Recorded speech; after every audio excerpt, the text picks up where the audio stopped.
But tonight, our top focus, a focus on a disturbing trend that is becoming all too familiar, especially in towns and cities of North India. It seems that for the last few weeks, not a day has passed without one hardline Hindutva right-wing group or the other spreading hate in the name of religion, often targeting Muslims and even Christians. Today, an outfit called the Hindu Raksha Dal was found distributing swords in Ghaziabad, forcing the police to make arrests only after the videos went viral.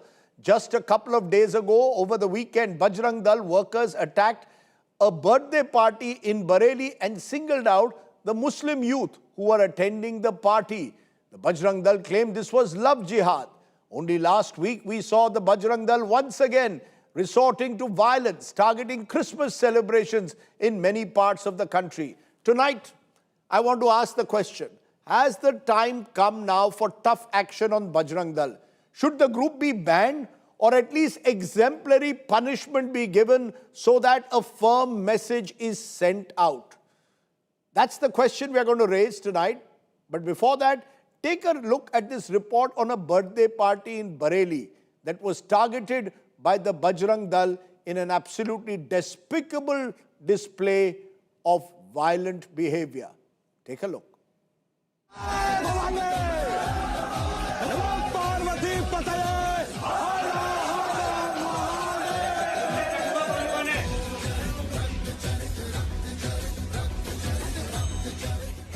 What was to be a birthday party to cherish turned into a nightmare for a young nursing student in Bareilly. Just moments after she cut the cake in the company of her friends, suspected Bajrang Dal workers barged into the cafe. They picked up on two people, Muslim college mates of the woman. What followed was thuggery. The group led by Rishabh Thakur accused the men of Love Jihad and assaulted them.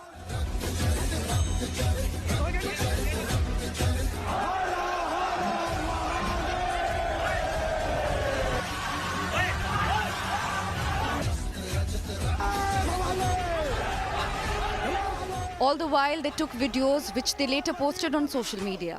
The police arrived and acted promptly, slapping fines on the victims of the assault and the cafe owner for disturbing the peace. The next day, following an outrage on social media, the police filed an FIR against the assailants. 27 दिसंबर 2025 को थाना प्रेम नगर स्थित एक restaurant में मारपीट की सूचना प्राप्त हुई। आज थाना प्रेम नगर पे एक तहरीर उपलब्ध कराई गई तहरीर पर थाना हाजा पर मुकदमा अपराध संख्या 532/25 बीएनएस की धारा 333, 115(2), 352, 351(3), 324(4), 131 तथा 191(2) में दो नामजद तथा अन्य अज्ञात लोगों के विरुद्ध पंजीकृत कराई गई है तथा इस संबंध में थाना स्तर पर आवश्यक वैधानिक कार्रवाई प्रचलित है। The leader of the group, Rishabh Thakur, is at large, but he posted a video on Tuesday defending his actions. जिस प्रकार से आप सबने एक वीडियो देखी है जो सोशल मीडिया पे बहुत ज्यादा प्रसारित हो रही है, उस वीडियो को बहुत ही अलग वे में ले जाया गया कि गुंडागर्दी की गई, जिहाद के नाम पे हम लोग घुसे और गुंडागर्दी की गई। मैं बिल्कुल गलत नहीं हूँ। हम अपने समाज को, अपने धर्म को बचा रहे हैं और ऊपर से हम ही पे कार्रवाई कर दी जा रही है। The nursing student, shaken by the incident, is seeking firm action. मैं चाहती हूँ कि मुझे न्याय मिले, मैं समाज में सर उठा के जी सकूं मेरे साथ के, और मैं जो भी एलिगेशन लगाए मेरे को झूठा है। साथ में पढ़ना गलती नहीं होती कोई भी, और साथ में रहना भी गलती नहीं होती। हम लोग साथ में बर्थडे पार्टी एंजॉय करते हैं और कुछ भी नहीं है। Congress leader Shama Mohammed called for a ban on the Bajrang Dal.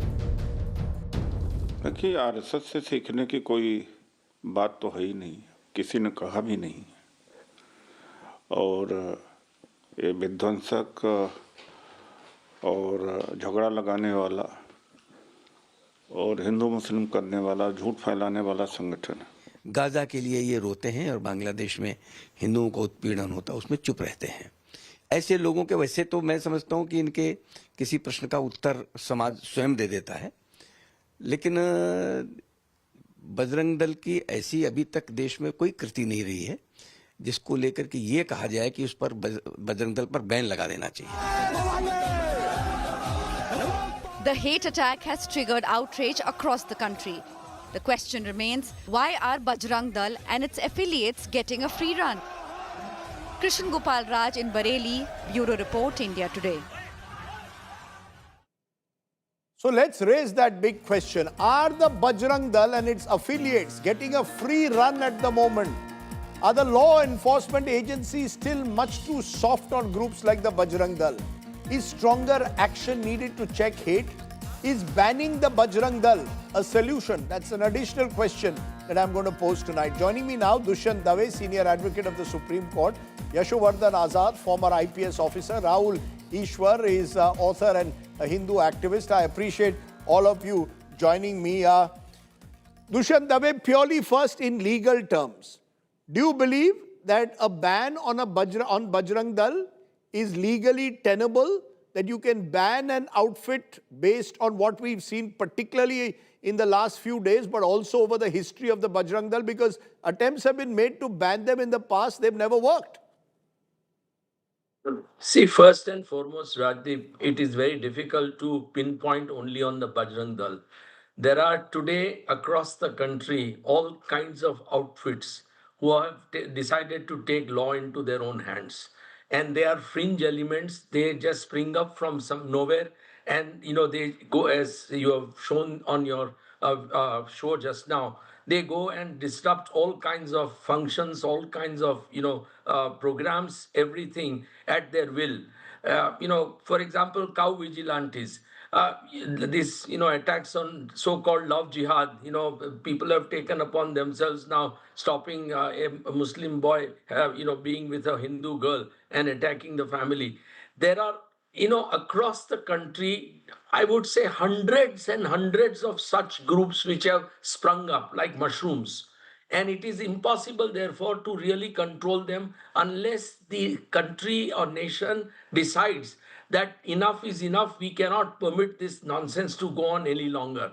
What you showed, for example, in Ahmedabad, it just happened that there's a very well-known mall there. And at that mall, there were Christmas decorations made, and this group of people calling themselves Hindu outfit went there and destroyed all that. Now this is something which is very difficult to stop unless a very heavy hand of law takes over. There is no point identifying Bajrang Dal alone. Bajrang Dal may be one of them, but there are Vishwa Hindu Parishad has been openly advocating about it.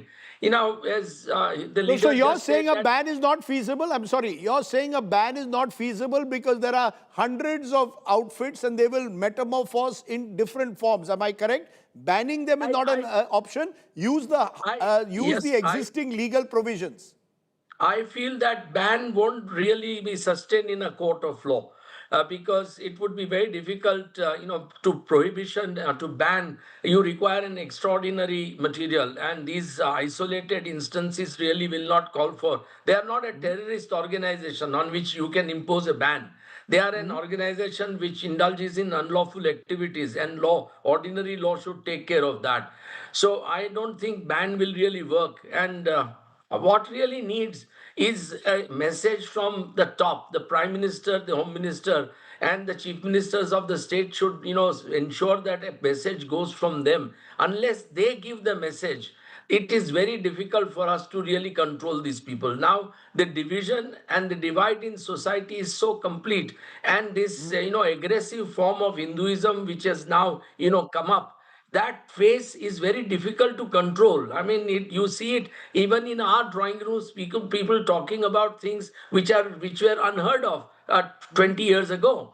And today people talk openly about targeting certain sections of the society and feeling proud about it. So what do you do? The mindset has changed. The whole approach has changed. Religion is being weaponized today. So what do you do about it? Unless people at the top and the religious leaders, the civic society leaders, the other leaders, spiritual leaders and political leaders all should come out and do something together. You're calling it a leadership challenge. You're saying people at the top have to speak out and speak out strongly. I'll come back to you in a moment.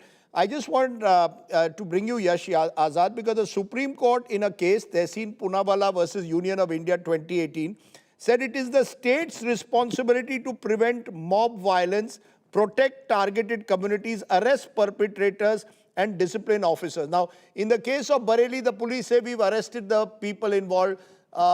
Today, when swords were being distributed by Hindu Raksha Dal, the police says we have acted against them. Do you believe the police act strongly enough, puts the right provisions of the law so that there is exemplary punishment, or is a kid glove treatment given to these vigilante groups? Whenever you have incidents of this kind, it's a simple failure of law enforcement. There is nothing, because banning is certainly not a practical idea, because there are many fringe elements who, in the name of Hindu outfits, create this kind of a gundagardi and lumpenization. Even in the case of Bareilly, you were asking a very important question: did the police take action? If you heard correctly, the policeman said that an FIR was registered the next day, and that is when the FIR was registered and arrests were made. If the police gets an information in a cafe that this kind of a gundagardi is going on, they are supposed to reach the spot immediately and arrest those people right there and then, get the FIR registered and from the victims. So yes, the law enforcement has been weak. Now, there are various other states, Assam, Rajasthan, Chhattisgarh, Uttar Pradesh, Haryana, where these incidents have taken place in the last week of December. Mind you, Rajdeep, when incidents like this have happened before, and the law enforcement knows, the collector or the SP or the police commissioner, that this is the time you have to be extra sensitive, then that's the time when you watch over the main troublemakers. And therefore, I would say that it is definitely the state's responsibility. It's definitely the responsibility of the law enforcement. And it is because you have weak, supine the law enforcement officers that these kind of incidents are allowed. Because once the message... So you're saying in Bareilly, for example, the police need not have waited for an FIR. They should have moved in immediately. They should have had enough information in Bareilly to know that in a cafe this was happening. Am I correct? Absolutely. Absolutely. And they should have gone immediately, and they should have arrested those people. And if there was no FIR, book them under 151. Because this kind of a serious law and order situation, no gundas should be allowed to create, whether it's a Bajrang Dal or whatever name they carry. And therefore, it's absolutely the responsibility of the law enforcement officers who are weak and supine. Okay, I know this is from a former IPS officer. We'll come to the police, what the police can do, apart from, of course, acting after an FIR is filed. But Rahul Ishwar, what is interesting, what I find interesting, and I'll get my producer to put the instances of targeted attacks. You're seeing some of them at the bottom of the screen. Almost all of them are in north and central India. This doesn't seem to happen in southern India.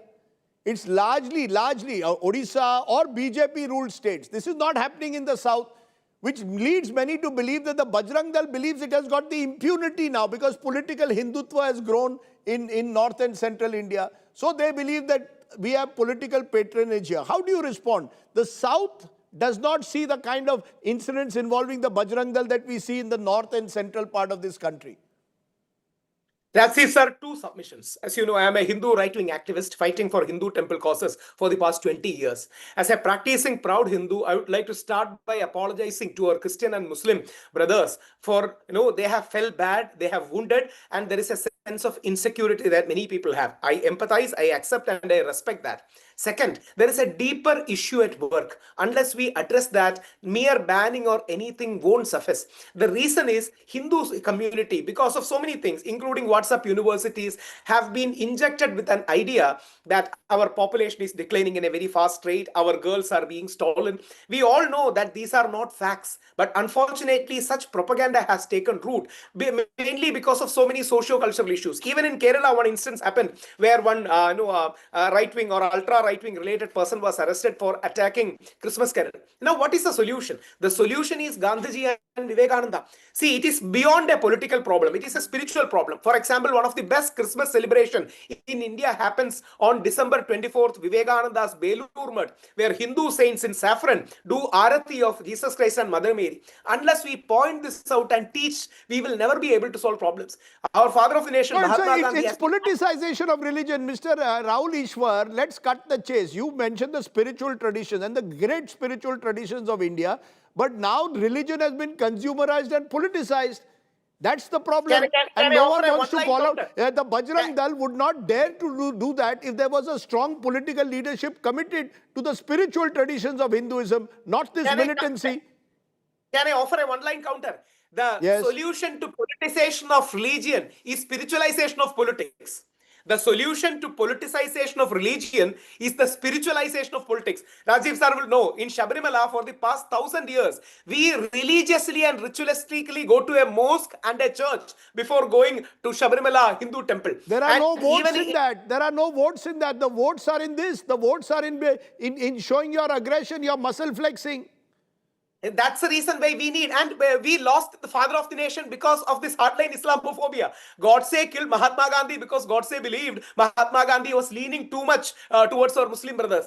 See, that's the reason why we need a sense of balance. You know, I'm a supporter of Modi ji, I respect Modi ji. That sabka saath sabka vikas or pluralism or secularism or whatever name you want to call, we should educate, create awareness regarding communal harmony and unity, and banning won't suffice because in one name or the other it is going to come. And let us also We don't point want out slogans. Sir, this people country like has Mohan seen Bhagwat ji slogans. and- Slogans are not the answer. We want action on the ground. And Dushyant Dave, you see, I come back to it. You said at the outset, banning is not a solution. I take your point because the fact is that today this is the Hindu Raksha Dal, an organization called Hindu Raksha Dal, which was found in Ghaziabad distributing swords. How many such organizations will mushroom in different forms? They can change their name every now and then. You will recall several years ago, Sri Ram Sene in Karnataka would go to a Mangalore pub, they attacked the people inside. So there are across the country these various organizations. Now, they claim they are reacting to radical Islam. So their argument when I talk to some of them is we are trying to save the country. What will you tell them? That we are the Rakshaks? Rajdeep, I think the real issue is, besides political will, there is something which is troubling me for a long, long time, at least in last 2 decades, and that is the approach of the judiciary. The judiciary, to my mind, is not fair. And, if this kind of behavior was done by people belonging to the minority community, they would have found it impossible to get a bail for even a year or two. But these, people will be released on bail maybe in 24 hours or maybe in a couple of days' time. So, judiciary today is also to be blamed to what is happening. The National Human Rights Commission is completely silent. I mean, what do they do? I don't understand. We are spending hundreds of crores of rupees creating these institutions, and they are not doing a damn thing about protecting human rights of citizens. These are gross violations of human rights, basic human values. So judiciary law, as was pointed out, the police has failed completely across the country. We know that police officers cannot act independently. If any officer acts independently and sternly against this kind of rowdyism, he will be transferred tomorrow. But judiciary is untouchable, at least supposed to be. Why are judges so lenient? Why are judges not taking this situation seriously? If you send What would you maybe do? 100 people... Tell me a provision that you can use. You're saying most of these provisions are instantly bailable. What would you do? Which are the provisions that can be applied? No, these are very, to my mind, they invoke provisions which are lenient. According to me, these assaults are almost murderous assaults. Why should they attempt to murder be not levied on them? Why should they not be picked up for that? Ultimately, people are cow vigilantes are killing across the country. We know that. So, judiciary, even in these kind of offenses, judge has a duty to say that these offenses which you are charging them are very light, and I suggest that they should be charged with graver offenses. The judge But has the right to do so. But how will you respond, Mr. Dave, when you say this, like cow vigilantes are doing this across the country? There'll be those, I have heard them say this, and I'm only playing devil's advocate, who say these are isolated stray instances. Please do not damn an entire community. Do not spread fear among minorities. Majority Indians do not approve of the actions of the Bajrang Dal. How will you respond to those? The Bajrang Dal should not be made larger than life. That only gives them they want this publicity. In fact, they put up videos of their actions so that they get wider publicity. Look, As I said, Bajrang Dal is only one of the hundreds of outfits today functioning in the country. And they spring up like this. They just need a spark. And the moment there is a spark, 100, 200 people for the sake of publicity, and they do it deliberately. They like publicity. They put everything on, social media.